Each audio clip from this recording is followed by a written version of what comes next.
Hey everyone, my name is Barrick. I'm the student ministry director here at the Westminster campus. I'm glad y'all can join us. Once again, I'm going to read what Jonah just talked about. Mark chapter 5, starting in verse 22. Then a leader of the local synagogue, whose name was Jairus, arrived. When he saw Jesus, he fell at his feet, pleading fervently with him, "My little daughter is dying. Please come and lay your hands on her and heal her so that she may live." Jesus went with him, and all the people followed, crowding around him. A woman in the crowd had suffered for 12 years with constant bleeding. She had suffered a great deal. For many doctors, and over the years, she had spent everything she had to pay them, but she had gotten no better. In fact, she had only gotten worse. She heard about Jesus, and so she came up behind him through the crowd to touch his robe. For she thought to herself, if I can just touch his robe, I will be healed. Immediately, the bleeding stopped, and she could feel in her body that she had been healed of her terrible condition. Jesus realized at once that healing power had gone out of him. So he turned around in the crowd and asked, "Who touched my robe?" His disciples said to him, "Look at this crowd pressing around you. How can you ask who touched me?" But he kept on looking around to see who had done it. And then the frightened woman, trembling at the realization of what had happened to her, came and fell to her knees in front of him and told him what she had done. And he said to her, "Daughter, your faith has made you well. Go in peace. Your suffering is over."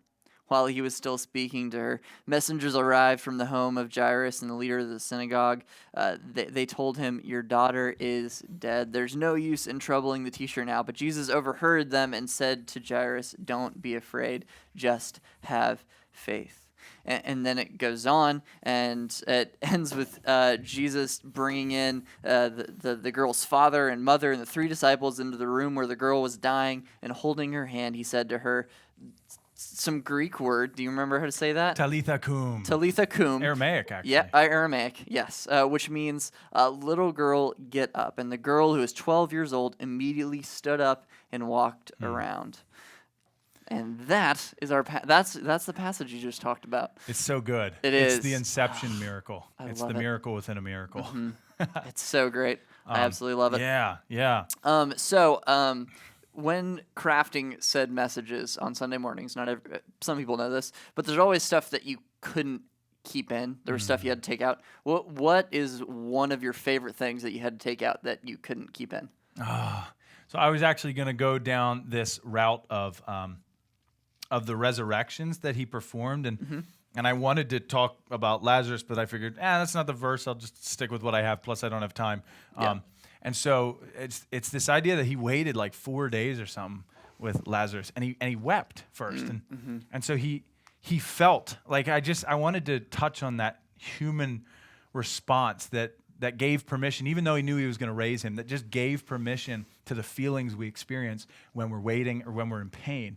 And if Jesus is modeling that, then certainly we don't have to beat ourselves about feeling those ways. And then, like, the idea that resurrection was after 4 days, a body looks bad, to say the least. Yeah. And so I heard a sermon once that explained what happens to a body in 4 days, and it was gruesome.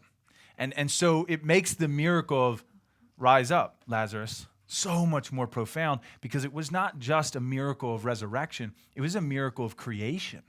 He reformed him. And I think, like, that's different in that this girl passed and he brought her back. She probably looked the same. She probably looked like she was sleeping.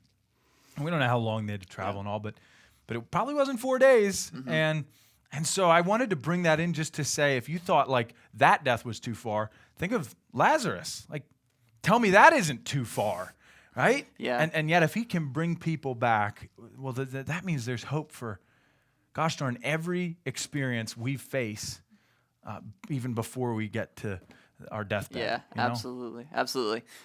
So to take it in a different direction, toward the beginning of your sermon, you read that Jesus is the way, the truth, and the life. No one Hmm. comes to the Father except through Him. And then you went on to say, well, some people think that's like an exclusive thing. Like, how can you say that Jesus is the only way? But you're like, no, it's an inclusive thing. It's a gracious thing that everyone gets. But what about all those people who never get to hear about Jesus? Yeah, and honestly, I'm still figuring out grace for myself. It is probably the most profound attribute of God that I just can't wrap my mind around. Like not even a fraction. You know, I've got nothing. And I probably know more than the average person about Yeah, the yeah, topic yeah, of yeah. grace, just from like a intellectual standpoint, but not like the difference between the head and the heart. Yeah. Gosh, it wrecks me all the time, His grace. Whenever we sing Amazing Grace, and it destroys me. So whenever this prompt gets brought up, I don't know the far reaches of God's grace. I'm not God. And all I do know is that I'm certainly not as gracious. And I write people off faster for so much less. Yeah, yeah, Like, yeah. you know, you cut me off in traffic and I'm like, you're a Oh. horrible human. Oh, You man. know, my Yeah. walk with Jesus looks a little different than my drive with Jesus is what I tell people. And why I say that is I don't know what God's grace has for the people who haven't heard. I believe God is gracious to those people. But I also believe, gosh, it should break our heart because we have a responsibility while we're here Yeah. to go to every corner of the globe Yeah. with this gospel truth. That was the Great Commission. Yep. Therefore, go, make disciples, baptize, and teach them all I've taught you. The whole world. There were no exclusions. He didn't say, but not this tribe, and not this village, and not this Yeah. place, and not this town, and not this city. No, it is our responsibility to go to those places. And so while I hope and pray there's grace for those people, I kind of want the unsettling unknowing to stir in me, to not be numb to what my responsibility is to go to those people. Yeah. So I don't know if I'm the person, but I hope God sends people, Yeah. calls people, equips people to go to those people and those Yeah. places. Yeah, And it's a good maybe that question. is you watching. Maybe that's something that God's stirring in your heart right now is, hey, maybe there are some people I should go talk to or be Yeah. like Jesus too. That'd be really cool. Yeah. So one last question. I think you kind of addressed it, but I want to, I think, ask it again. So to all of the people who are in the middle of pain and suffering right now, I mean, the woman had 12 years of pain and suffering, and then she went to Jesus. What are people who are like 6 years into that 12 years, and they're like, where's Jesus in the middle of this? Like, I still got a ways to go. What would you say to them? Yeah. I mean, I wish there were knowable time frames.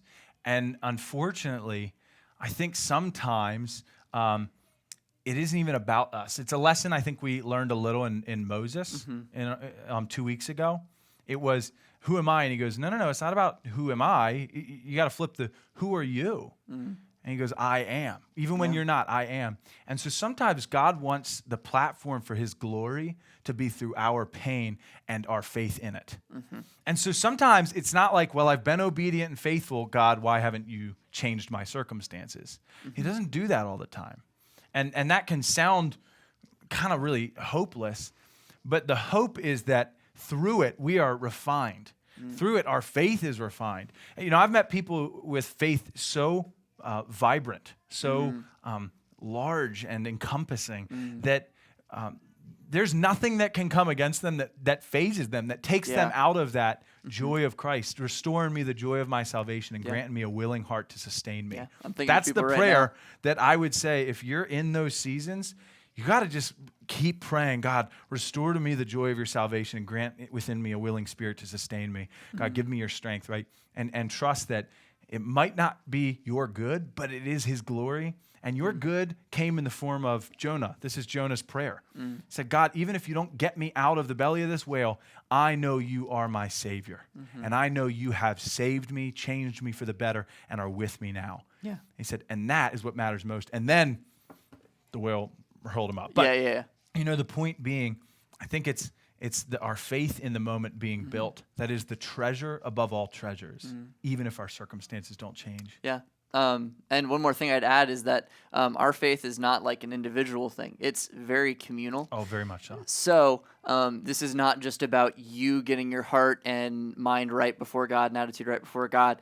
No, you and I invite you to do this. We have buttons for you to press to ask for prayer. Ask us for prayer. We would love to come alongside you, pray with you, and maybe your faith or where you're at right now in faith, you don't know if you can handle it. Well, lean on everyone else in this community that wants to be there for Yeah, you that's a good point. and can share.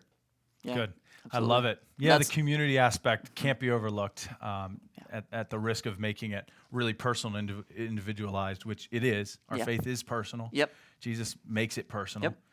But it is communal. Yep. Probably right after that. Yeah. It's like most loving personal thing followed by the most selfless group thing. Yes. Yeah. It is personal, but it's most certainly not private. Hey, there you go. There it you is. said it way better than I wasn't Yeah, going to get that's there. okay. yeah. That's all we have time for, Jono. I love it. Thanks, Yep. thanks, Barry. Thank you. And thank you all for watching. We'll see you next week, and stay tuned for some going deeper content throughout the week. All right. Bye, everybody. See y'all.